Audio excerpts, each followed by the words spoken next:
ആശാവർക്കർമാരുടെ സമരം 22ാം ദിവസത്തിലേക്ക് സമരം കടുപ്പിച്ച ആശമാർ ഇന്ന് നിയമസഭയിലേക്ക് മാർച്ച് നടത്തും. ആശമാർക്ക് പിന്തുണയുമായി വിവിധ പ്രതിപക്ഷ പാർട്ടികൾ രംഗത്ത്. കോൺഗ്രസിന്റെ സംസ്ഥാന വ്യാപക പ്രതിഷേധം ഇന്ന്. വിനയ, ഏകദേശം 22ാം ദിവസമാണ് ഇന്ന് ആശാവർക്കർമാരുടെ സമരം തുടങ്ങിയിട്ട് ആകുന്നത്. കഴിഞ്ഞ ദിവസം തന്നെ കണ്ടതാണ്, മഴയത്തും വെയിലത്തും ഒക്കെ അവർ അവരുടെ ആവശ്യത്തിൽ തന്നെ ഉറച്ചു നിൽക്കുന്ന ഒരു സാഹചര്യമൊക്കെ നമ്മൾ കണ്ടതാണ്. എന്നാൽ ഇന്ന് നിയമസഭാ സമ്മേളനം കൂടി ചേരുന്ന സ്ഥിതിക്ക് ഇന്ന് കൂടുതൽ പ്രതിഷേധം കടക്കാനുള്ള ഒരു സാധ്യത കൂടി കാണുന്നില്ലേ? തീർച്ചയായും ഹരിത, എന്തായാലും ഇന്ന് 22ാം ദിവസമാണ് ആശാ വർക്കർമാരുടെ രാപ്പകൽ സമരം എത്തിയിരിക്കുന്നത്. വലിയ രീതിയിലുള്ള പ്രതിഷേധങ്ങൾ നടത്താനുള്ള സാധ്യതകൾ തന്നെയാണ്.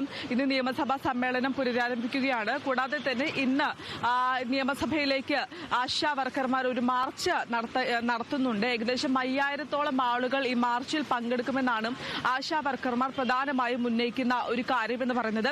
ഈ സമരം ആരംഭിച്ചത്, ഈ രാപ്പകൽ സമരം ആരംഭിച്ചത് മുതൽ തന്നെ വലിയ രീതിയിലുള്ള, അല്ലെങ്കിൽ ഈ സമരം എങ്ങനെ ഒതുക്കാമെന്ന തരത്തിലുള്ള അത്തരത്തിൽ 18 അടവും സർക്കാർ എടുക്കുന്ന ഒരു സാഹചര്യം ഉണ്ടായിരുന്നു. കൂടാതെ തന്നെ ഈ ജോലിയിൽ പ്രവേശിക്കണമെന്ന് ആവശ്യപ്പെട്ടുകൊണ്ട് സർക്കുലർ ഇറക്കുന്നു. കൂടാതെ പുതിയ വോളണ്ടിയർമാരെ തിരഞ്ഞെടുക്കാനുള്ള സർക്കുലർ ഇറക്കുന്നു. ഇത്തരത്തിൽ ഈ സമരം പൊളിക്കാനുള്ള 18 അടവും സർക്കാർ നോക്കിയ ഒരു സാഹചര്യം അടക്കമുണ്ടായിരുന്നു. ഈ ഒരു സാഹചര്യത്തിൽ തന്നെയാണ് ഇന്ന് നിയമസഭാ സമ്മേളനം തുടങ്ങുമ്പോൾ ആശാ വർക്കർമാർ നിയമസഭയിലേക്ക് മാർച്ച് നടത്തുന്നത്. കൂടാതെ തന്നെ കോൺഗ്രസും ഇന്ന് പ്രതിഷേധ മാർച്ചുമായി രംഗത്ത് വരുന്നുണ്ട്. കോൺഗ്രസ് ഇന്ന് സെക്രട്ടേറിയറ്റിലേക്ക് മാർച്ച് നടത്തും. സംസ്ഥാനത്തുടനീളം ഇന്ന് പ്രതിഷേധം നടക്കുന്നുണ്ട്. തിരുവനന്തപുരത്ത് സെക്രട്ടേറിയറ്റിലേക്ക് മാർച്ച് നടത്തുമ്പോൾ മറ്റു ജില്ലകളിൽ കളക്ടറേറ്റിലേക്കാണ് മാർച്ച് നടത്തുന്നത്.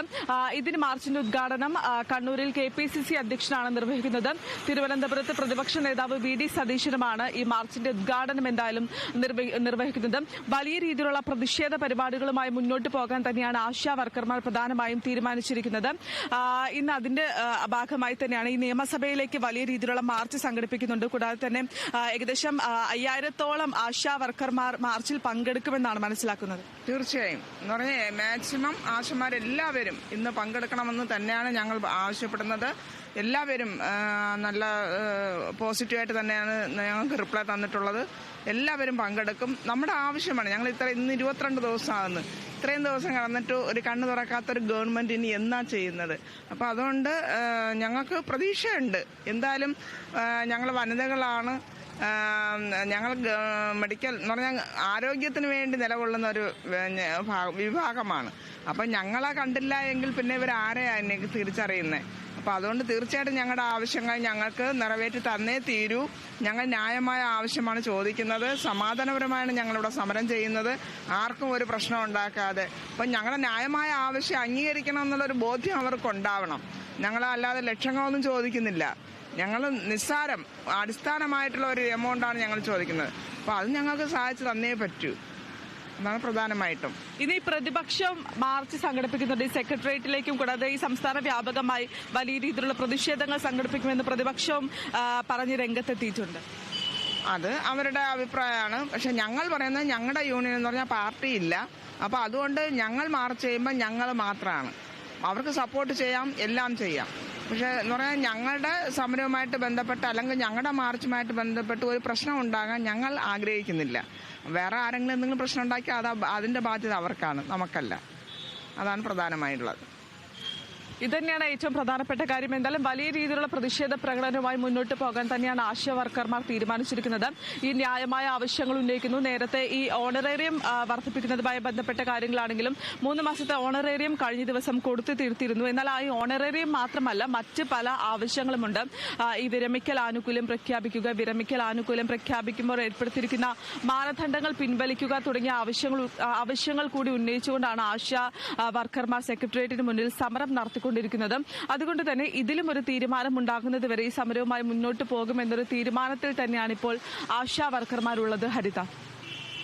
വിനയ, അതേസമയം തന്നെ ഇന്നിപ്പോൾ സഭയിൽ ഈ കാര്യം ചർച്ച ചെയ്യുമെന്ന് മനസ്സിലായി. അങ്ങനെയെങ്കിൽ വലിയ തരത്തിലുള്ള ഒരു വാഗ്വാദങ്ങൾ സഭയിൽ ഉണ്ടായേക്കാം. അത്തരത്തിൽ ഉണ്ടാവുകയാണെങ്കിൽ വീണ്ടും ഈ വിഷയം ചർച്ചയ്ക്കെടുത്ത് പുതിയൊരു ആശാ വർക്കർമാരുള്ള ഒരു കൂടിക്കാഴ്ചക്ക് ആരോഗ്യമന്ത്രിയുമായുള്ള ഒരു ചർച്ചയിലേക്ക് നടക്കാൻ സാധ്യതയുണ്ട്.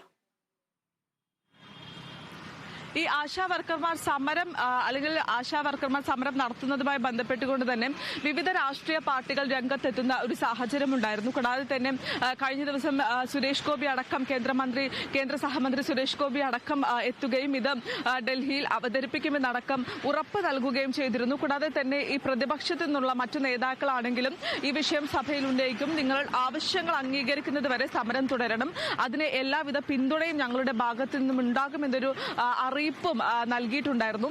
അതുകൊണ്ട് തന്നെ ഈ സമരവുമായി മുന്നോട്ട് പോകും. കൂടാതെ തന്നെ ഇന്ന് നിയമസഭയിൽ ഈ ഒരു വിഷയം ഉന്നയിക്കുമ്പോൾ അത് വലിയ രീതിയിലുള്ള വാഗ്വാദങ്ങൾക്ക് കാരണമാകുമെന്ന് തന്നെ നമുക്ക് എടുത്തു പറയാൻ സാധിക്കും. കാരണം ഇത്തരത്തിൽ സർക്കാരിനെ ഏറ്റവും കൂടുതൽ പ്രതിരോധത്തിലാക്കിയ ഒരു വിഷയമാണ് ഇപ്പോൾ ആശാ വർക്കർമാരുടെ സമരം, രാപ്പകൽ സമരം എന്ന് പറയുന്നത്. കാരണം ഈ സമരം തുടങ്ങിയപ്പോൾ മുതൽ തന്നെ അല്ലെങ്കിൽ ഇവർക്ക് കിട്ടുന്ന പിന്തുണ എന്ന് പറയുന്നത് വലിയ ഒരു പിന്തുണ തന്നെയാണ് ലഭിക്കുന്നത്. വിവിധ രാഷ്ട്രീയ പാർട്ടികളാണെങ്കിലും വിവിധ നേതാക്കളാണെങ്കിലും അടക്കം തന്നെ ഇവർക്ക് പിന്തുണയുമായി രംഗത്ത് വരുന്ന ഒരു സാഹചര്യമുണ്ട്. അത് സർക്കാരിനെ സംബന്ധിച്ച് കൂടുതൽ പ്രതിരോധത്തിലാക്കി എന്ന് വേണം മനസ്സിലാക്കാൻ. കാരണം പിന്നീടാണ് ഒരുപക്ഷെ ഈ മഹാസംഗമം അടക്കം സംഘടിപ്പിച്ചിരുന്നു. അതിന് തലേ ദിവസമാണ് ഈ 2 മാസത്തെ ഓണറേറിയം നൽകിയിട്ടുണ്ടായിരുന്നത്. പിന്നീട് 1 മാസത്തെ അല്ലെങ്കിൽ 3 മാസത്തെ ഓണറേറിയം ആയിരുന്നു ഇവർക്ക് നൽകാറുണ്ടായിരുന്നത്. തുടർന്ന് കഴിഞ്ഞ ദിവസമാണ് മൂന്നാമത്തെ അല്ലെങ്കിൽ 1 മാസത്തെ കൂടി ഓണറേറിയം നൽകി 3 മാസത്തെ ഓണറേറിയം നൽകിയിട്ടുണ്ടായിരുന്നത്. ഇത്തരത്തിൽ ഈ ഒരു പ്രതിഷേധം വലിയ രീതിയിൽ അല്ലെങ്കിൽ പ്രതിഷേധം ആശാ വർക്കർമാർ വലിയ രീതിയിൽ ശക്തമാക്കുമ്പോൾ ഇതിനെ എങ്ങനെ തല്ലി തകർക്കാമെന്ന് 18 അടവും നോക്കുന്ന ഒരു സാഹചര്യമുണ്ടായിരുന്നു. കഴിഞ്ഞ ദിവസം ഈ ടാർപോള പോലീസ് അഴിച്ചു മാറ്റിയതടക്കം തന്നെ വലിയ രീതിയിലുള്ള വിവാദങ്ങൾക്ക് കാരണമായിരുന്നു. കൂടാതെ തന്നെ മഴ നനയാതിരിക്കുന്നതിന് വേണ്ടി കെട്ടിയതായിരുന്നു ടാർപോള. അത് പുലർച്ചെ 3 മണിയോടെയായിരുന്നു പോലീസ് അഴിച്ചു മാറ്റിയിട്ടുണ്ടായിരുന്നത്. അത് വലിയ രീതിയിലുള്ള വിവാദങ്ങൾക്ക് കാരണമായിരുന്നു. കൂടാതെ തന്നെ ഇവരുടെ അല്ലെങ്കിൽ ജോലിയിൽ നിന്നും പിരിച്ചുവിടും, കൂടാതെ തന്നെ അടിയന്തരമായി ജോലിയിൽ പ്രവേശിക്കണമെന്ന് ആവശ്യപ്പെട്ടുകൊണ്ട് തന്നെ ആരോഗ്യ വകുപ്പ് ഒരു സർക്കുലർ ഇറക്കിയിട്ടുണ്ടായിരുന്നു. ഇത്തരത്തിൽ ഈ അല്ലെങ്കിൽ സമരം തകർക്കാനുള്ള 18 അടവും സർക്കാരിന്റെ ഭാഗത്തു നിന്നും ഉണ്ടായി. എന്നിരുന്നാൽ കൂടി സമരവുമായി മുന്നോട്ട് പോകാനുള്ള ഒരു തീരുമാനം ആശാ വർക്കർമാർ എടുക്കുകയായിരുന്നു. അത് തന്നെയാണ് സർക്കാരിനെ സംബന്ധിച്ച് ഏറ്റവും കൂടുതൽ പ്രതിരോധത്തിൽ ആക്കിയതും. ഇന്ന് ഈ സഭയിൽ ഈ ആശാ വർക്കർമാരുടെ സമരം അല്ലെങ്കിൽ സഭയിൽ ഉന്നയിക്കുമ്പോൾ അത് വലിയ രീതിയിലുള്ള വാഗ്വാദങ്ങൾക്ക് കാരണമാകുമെന്ന് നമുക്ക് എന്തായാലും എടുത്തു പറയാൻ സാധിക്കും. ഹരിത.